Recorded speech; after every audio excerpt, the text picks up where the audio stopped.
Okay Leute, eure Mission, falls ihr sie annehmt, die deutschen Zahlen zu knacken und zu lernen, wie man im Alltag mit Geld und Ressourcen umgeht. Seid ihr bereit? Das Spiel kann losgehen. Und das hier, das ist unser Held für heute, Max. Stellt ihn euch als euren Avatar auf dieser Reise vor. Alles, was er lernt, lernt ihr auch. Seine Herausforderungen sind ab jetzt auch eure. So, und hier ist auch schon die Hauptaufgabe. Schaut mal, Max startet bei 0. Kein Gold, keine Ressourcen, nichts. Er muss also die grundlegenden Codes der deutschen Sprache knacken, damit die Kasse klingelt. Fangen wir an. Willkommen in Level 1, der Zahlenfabrik. Klar, bevor Max überhaupt ans Einkaufen oder Rechnungen bezahlen denken kann, braucht er das allerwichtigste Werkzeug. Die Zahlen. Das ist wirklich die absolute Basis für alles, was noch kommt. Okay, also das hier sind die absoluten Grundlagen. Man könnte sagen, die Bausteine. Die Zahlen von 0 bis 12, die muss man einfach lernen. Das sind quasi unsere Spezial-Items für den Anfang. Bei den Zahlen von 13 bis 19, da hängen wir einfach 10 dran. Und für die Zehner ab 20, da kommt die Endung zig dazu. Eigentlich ziemlich logisch, oder? Aber Moment mal. Achtung, Bug-Alarm. Wie in jedem guten Spiel gibt's natürlich auch hier ein paar kleine, fiese Unregelmäßigkeiten. Schaut mal, bei der 16, da verschwindet das S von 6 und das heißt nur noch 16.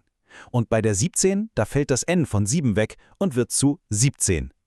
Das ist so ein typischer Anfängerstolperstein. Aber hey, jetzt kennt ihr den Trick. Und es gibt noch eine kleine Besonderheit hier in der Zahlenfabrik, die 30.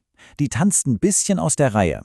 Anders als 20 oder 40 schreibt man 30, nämlich nicht mit Z, sondern mit einem SZ, diesem scharfen S. Ist nur eine kleine Ausnahme, aber eine, die man sich echt gut merken sollte. So, und jetzt wird's richtig spannend. Jetzt kommt was, das ist typisch deutsch. Für alle Zahlen zwischen 21 und 99 benutzen wir den sogenannten Spiegelcode. Das heißt, wir lesen die Zahl quasi von rechts nach links. Ist am Anfang ein bisschen gewöhnungsbedürftig, gebe ich zu, aber glaub mir, wenn man den Code einmal geknackt hat, ist es super einfach. Nehmen wir mal die 25 als Beispiel. Also, wie knackt man den Code? Schritt 1, man sagt die Einerstelle zuerst, also 5. Schritt 2, man fügt ein und hinzu. Und Schritt 3, man nennt die Zehnerstelle, 20. Alles zusammen 25. Easy, oder? Einmal verstanden, für immer gekannt. Alright, Max hat die Zahlenfabrik durchgespielt und seine ersten Skills freigeschaltet. Super. Zeit für Level 2, den Marktplatz. Jetzt wird's praktisch. Mal sehen, wie er sich da so schlägt, wenn er sein neues Wissen anwenden muss. Und da sehen wir ihn auch schon in Aktion. Perfekt, Max nutzt direkt seine Zahlenskills, um eine Menge anzugeben. 1 Kilo, kurz, klar, auf den Punkt. Das ist die erste erfolgreiche Transaktion. Die ersten Ressourcen sind im Inventar. Läuft doch. Und jetzt passt mal auf, hier kommt ein super wichtiger Insider-Tipp. Auf deutschen Märkten hört man total oft das Wort Pfund. Das ist sozusagen der Geheimcode für 500 Gramm. Wer das weiß, der kauft ein wie ein Local. Ein echter Pro-Tipp für Max und für euch natürlich auch. Max' Einkaufsliste hier ist ein super Beispiel dafür, wie wichtig diese Mengenangaben und die Wörter für Behälter sind.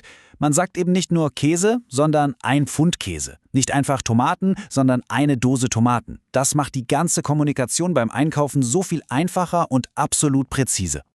Okay, Max hat jetzt zwar was zu essen, aber sein Goldcounter, der ist immer noch ziemlich leer. Also Zeit für Level 3. Jetzt geht's ans Eingemachte. Große Zahlen, Bankgeschäfte und Restaurantbesuche.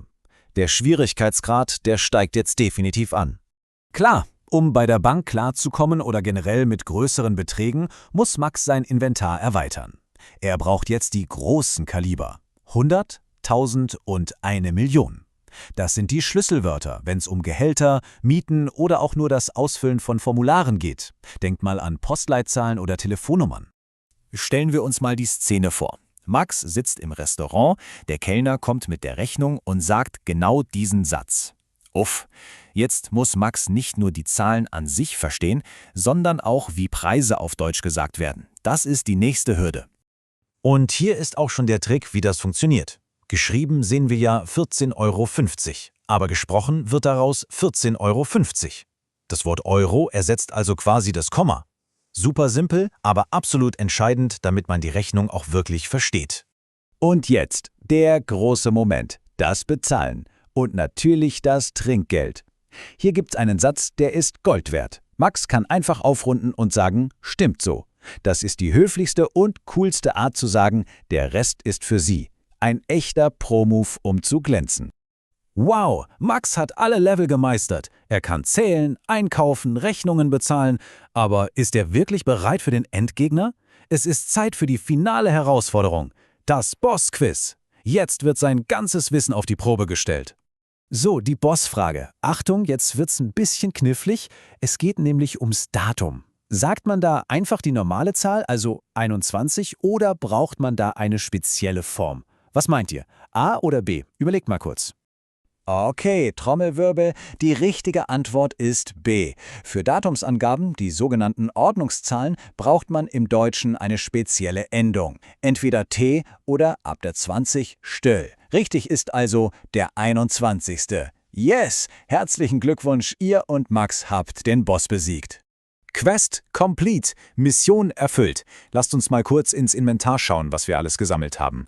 Wir haben Gewichte wie Kilo und Pfund, wir kennen uns mit Euro aus, wir beherrschen die großen Zahlen, wir wissen, wie man mit Stimmt so elegant Trinkgeld gibt und wir können sogar Geld überweisen. Das ist mal eine richtig solide Ausrüstung für den Alltag in Deutschland. So, und jetzt seid ihr dran. Eure nächste Quest, wenn ihr sie annehmt. Findet doch mal raus, was ein Kaffee in eurer Stadt kostet und formuliert den Preis auf Deutsch. Schreibt's uns unten in die Kommentare. So könnt ihr das Gelernte sofort anwenden und üben. Ich bin gespannt. Bis zum nächsten Level. Macht's gut. Tschüss.